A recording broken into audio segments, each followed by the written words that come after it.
UDP leader and cabinet minister Kyrmen on Tuesday stressed that all steps should be taken by Assam and Meghalaya government to ensure that the second phase of the interstate boundary talks leaves no room for regrets when done. Citing instances of resentment in a few corners of the first 6 disputed areas as part of the first phase of the talks, he however said that everything was done with the consent of the border populace. The minister stressed that it is important to take the aspirations of all into consideration before sealing the deal.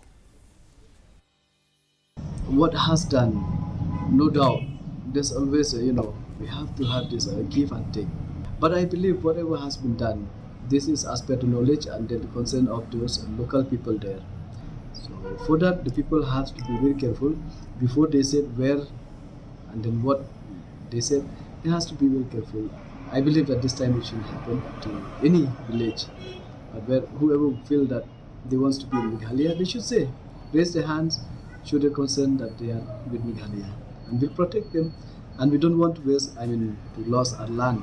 Neither we want to take the land from the other state, nor we want our land to be taken by others. Interlocutor for the Hinnyu National